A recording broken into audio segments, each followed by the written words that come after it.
रियासत के खिलाफ बात कर रहे हैं। गवर्नमेंट का जब बयानिया फेल हो जाता है, चीजें बेहतर नहीं लगती, तब रियासत की तरफ उल्टे होते हैं। तो आप अपने आप को किस हद तक बेहतर से गवर्नमेंट नजर सकते हैं? जब किसी में ज़्यादा फ्रस्ट्रेशन हो जाती है ना, तो वहाँ साइड से के खिलाफ बात होती है। मैंने पहले कहा कि एक 11 सीटों के साथ 18 में मौजूद थी, आज एक सीट तक महदूद हो गई।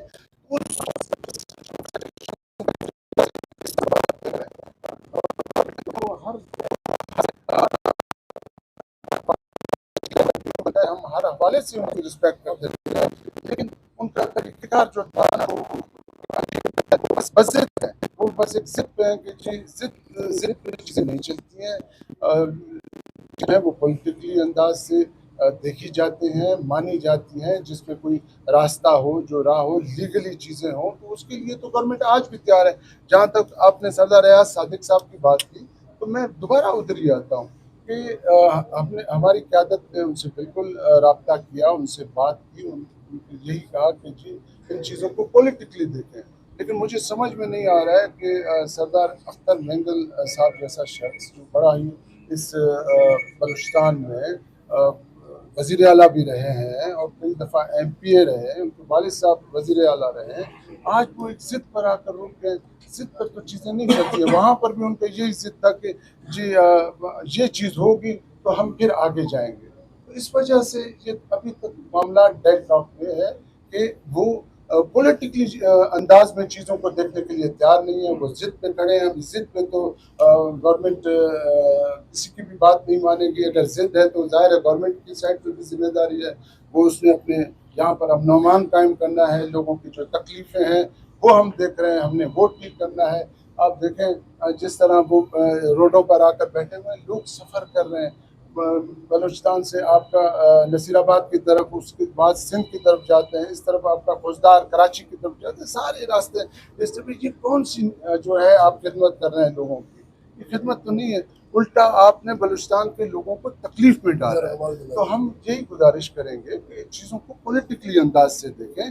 गवर्नमेंट पॉलिटिकली डायलॉग करने के लिए हर वक्त तैयार है, आज भी तैयार है, कल भी तैयार है, अभी भी तैयार है। हमने ये भी देखा कि जो बीएनपी की जानिब से कहा जा रहा था कि मैडम राहिला दुरानी और मैडम रज़ाना गोला आई, वो अपनी जाती हैसियत से आई, लेकिन जब गवर्नमेंट की जानिब से ये कहा जा रहा है कि वो खवातीन अरकान असेंबली मेड लेकर गए, तो असल सूरत हाल यहाँ पे क्या बनती? मैडम खुद करिए, अगर वो वाज़ेह करें। देखिए मैडम इस पर खुद ज़्यादा बात करेगी।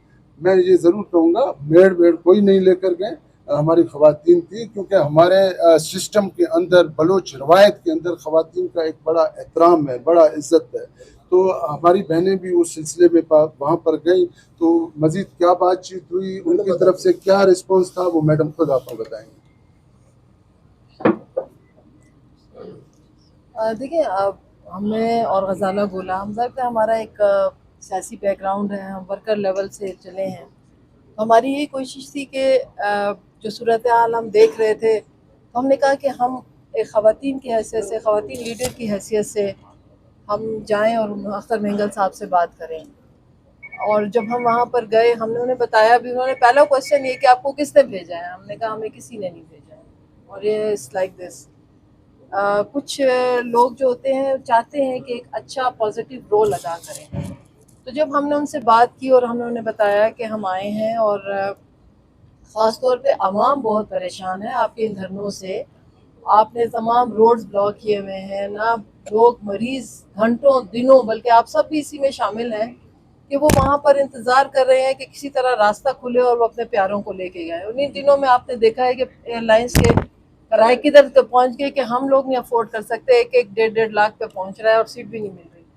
तो हमने उन्हें ये तमाम मुश्किलात बताई, रमज़ान भी था, सारी चीज़ें थी, लेकिन उन्होंने यही कहा कि जो उनके मुतालबात थे उसमें यही था कि जब तक हमारे मुतालबात तस्लीम नहीं होते, हम जो है वो ये नहीं करेंगे। उन्होंने कहा कि मेड तो नहीं करना चाहिए, मतलब एक हम भी सियासी वर्कर हैं, सियासी तौर पे हम लोगों ने, मैं स्पीकर रही हूँ, मिनिस्टर रही हूँ, ग़ज़ाला गोला साहिबा इस वक्त जो हैं डिप्टी स्पीकर हैं।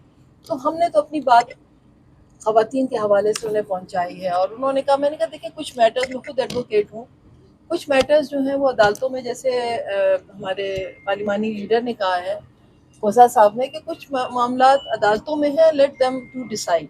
मतलब अगर हम हर चीज़ धरनों से हल करने की कोशिश करेंगे, और ये एक अजीब सा रवाज पड़ गया है, कुछ नहीं होता, वो धरना हो जाता है। बलूचिस्तान बिल्कुल हैंडीकैप है। मैं एक as a citizen of Balochistan भी कहती हूँ कि बिल्कुल हैंडीकैप कर दिया इन्होंने हर चीज़ को। तो किस तरह से मसले चलेंगे? कोयटा एक छोटा शहर भी है। तो मैं, और दूसरी बात ये कि देखें, एक लीडरशिप है, हमारी लीडरशिप पाकिस्तान मुस्लिम लीग नून और नवाज शरीफ साहब हमारा फ़ख्र है। मैं दिल से मैं कहती हूँ, ये नहीं कि मैं सिर्फ मुस्लिम लीग नून में हूँ, मैंने उनकी पूरी हिस्ट्री देखी है। उन्होंने हमेशा, हमारी लीडरशिप ने और हमारे लीडर ने पाकिस्तान की बात की, पाकिस्तान की सलामती की बात की। हमेशा वो जहाँ भी, चाहे बलूचिस्तान है चाहे कहीं है, उन्होंने हमेशा बलूचिस्तान, हमारी लीडरशिप ने इस वक्त भी हम बलूचिस्तान, पाकिस्तान के बचाने के लिए सियासत में बैठे हुए हैं। तो इतने हमारे लीडर को अगर कोई गलत अल्फाज कहेगा, हमारा दिल दुखेगा। हम ना किसी के लिए बुरे अल्फाज कहते हैं, ना हमारी ऐसी तरबियत है। तो हम चाहते हैं कि हमारे लीडरशिप के लिए भी ऐसा ना कहा जाए। और सबसे बढ़कर ये कि उन्होंने हमेशा बलूचिस्तान की खासतौर पर अगर बात करूं, उन्होंने कौम परस्तों के सर पे हमेशा हाथ रखा है। आपने मिसाल देखी होगी, जब मैं स्पीकर थी उस वक्त उन्होंने नेशनल पार्टी को वजारत आला दी, पहले दी उन्होंने, जबकि हम नाराज भी हुए, लेकिन उन्होंने कहा नहीं, बलूचिस्तान के कौम परस्तों पे उनके सर पे हाथ रखा, और ये सारे उस वक्त उनके साथ थे। तो मुझे नहीं समझ आ रही कि इस वक्त सरदार अख्तर मेंगल साहब मोहतरम हैं, उनका एक सियासी बैकग्राउंड है हमारे लिए, लेकिन इस वक्त ये बात इस हालात में, जबकि बलूचिस्तान एक इंटरनेशनल लेवल की सूरत हाल इख्तियार कर गया है, उस वक्त उन्हें इस तरह के सिचुएशन में नहीं लाना चाहिए। इस वक्त हमें अपने रियासत की बात करनी चाहिए। मैडम ये बताएं, वो कहते हैं कि सड़क हमने बंद नहीं की, गवर्नमेंट ने कंटेनर लगाए सड़कों पर, खंदकें खोदी, जिससे सड़कें ब्लॉक हो गई, पहली बात। और दूसरी बात ये कह रहे हैं कि एक खातून कराची में भी गिरफ्तार हुई थी, 3 दिन के बाद थ्री एमपीओ वज़ीर आला सिंध ने वापस लेके उस खातून को रिहा कर दिया। तो आप लोगों की ऐसी क्या मजबूरी है कि वो 3 एमपीओ वापस नहीं ले सकते, और आपके इख्तियारात क्यों उन्होंने सवाल उठाए? देखें जी, सिंध का अपना एक इशू है, वहाँ के अपने मामलात हैं, वहाँ उसके अपना लॉ एंड ऑर्डर के सिलसिले होंगे, वो उस तहत देख रहे हैं।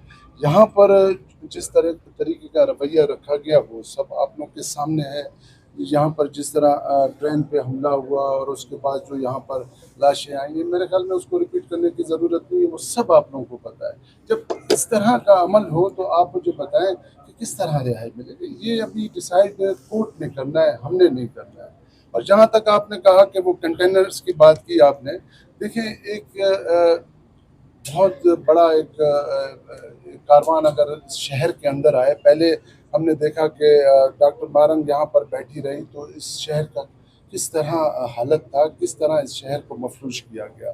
सरदार साहब को तो गवर्नमेंट ने ऑफ़र भी दी, मेरे ख्याल में वो एक स्टेडियम था कि आप वहाँ तक आ जाएं तो हम आपको सिक्योरिटी भी मेरे ख्याल में देंगे, हर हवाले से हम आपका वहाँ पर ख्याल भी रखेंगे, लेकिन उन्होंने नहीं माना। वो अपनी मर्ज़ी से यहाँ पर आकर पूरे जब वो यहाँ पर आते, मैं समझता कि शहर का सिचुएशन भी ख़राब होता। जो आजकल के हालात चल रहे हैं आप लोगों के सामने है, लॉ एंड ऑर्डर की सिचुएशन भी ख़राब होती। तो गवर्नमेंट की जिम्मेदारी है कि इन सबको देखना, इन चीज़ों को ठीक करना रियासत की जिम्मेदारी है। रियासत ने अपनी जिम्मेदारी निभाई है, और मैं फिर ये कहूँगा कि इनका वहाँ पर ज़्यादा बैठना बड़ा गैर मुनासिब है। हम आज भी इस फोरम पे ये कहेंगे कि वो मेहरबानी करके पॉलिटिकली लिहाज से गवर्नमेंट के साथ डायलॉग करें। डायलॉग हम तैयार हैं, और हम हर उसकी जो जायज़ मुतालबा होगा, जायज़ बात होगी, जो गवर्नमेंट की तरफ से मानने वाली होगी, तो मुस्लिम लीग नून भी इंश्योर कराती है कि वो इंशाल्लाह ताला हम उस बात को मानेंगे। हम चाहते हैं कि इस सूबे के जिस तरह के मामला हैं, अब इनको भी ये देखना होगा। ये देखें, इनका मैं फिर कहता हूँ, 1000 इख्तिलाफात के बावजूद इस सूबे के अंदर इनका एक बड़ा कंट्रीब्यूशन है। तो मैं सिर्फ बीएनपी मेंगल नहीं, बाकी भी जितने पार्टीज हैं उनसे भी ये गुजारिश करूंगा कि आकर मिलकर बैठना चाहिए। अब हमें इस सूबे को इस तरह नहीं हम आगे ले जा सकते हैं। हमने अभी डिसाइड करना है सब ने मिलकर कि इस सूबे को किस तरह आगे ले जाया जाए। तो मेरे ख्याल में अब इसकी अशद ज़रूरत है कि जितनी जल्दी हो सके, जितने अकाबरीन हैं मुख्तलिफ पार्टीज़ के, तो सबको बैठकर इस मसले का हल निकालना चाहिए।